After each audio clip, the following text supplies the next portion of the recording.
So ahead of the slew of events that we're expecting on Thursday, we are suddenly seeing cautiousness within the market, and for Asian markets, it's mixed performances once again.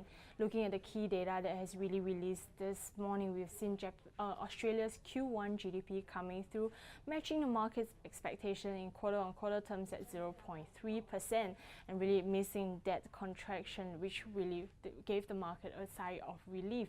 And in terms of the year-on-year number, that number came in at 1.7% over the 1.6% market expectation, but it's nevertheless a retreat from the 2.4% that was seen last quarter, and that was primarily due to the drag from net exports. But for markets, we can see Aussie dollar itself actually reacting positively to this piece of data, surging about 0.34 to 0.37% following that release, and was seen last trading just below 0.755 when last checked. For the ASX 200, meanwhile, the market itself was seen way ahead of the key data release, but had nevertheless managed to retrace some of the losses post-data, and was seen last down about 0.2%.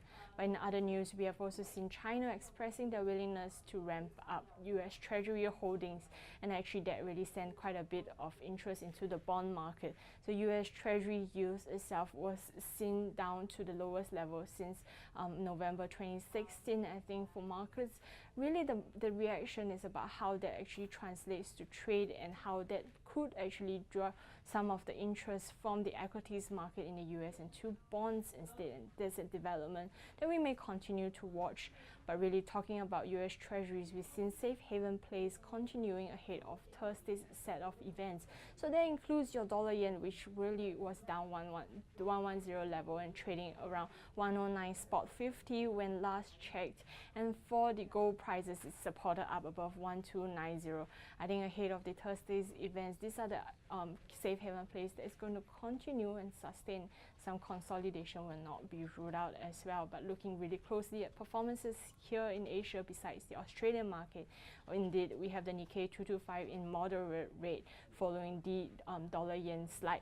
And meanwhile, for the Hong Kong market, I think it's quite interesting to see that the prices have surged past the 26,000 level, and really that's due to the stock, the AAC Technologies, which was seen gaining about 18% with last checked, with news of shares buyback rocking the market. But looking really closely at the Singapore market itself, it's also seen quite a bit of gains, with WTI prices itself providing some leads for here in the Singapore market. So we've seen WTI prices, crude oil prices itself inch up to trade around the $48 per barrel level, and I think that really came from the support with regards to the expectations in drawdown in US inventories, and really shrugging off what is the US short-term outlook reports of lower prices for 2018.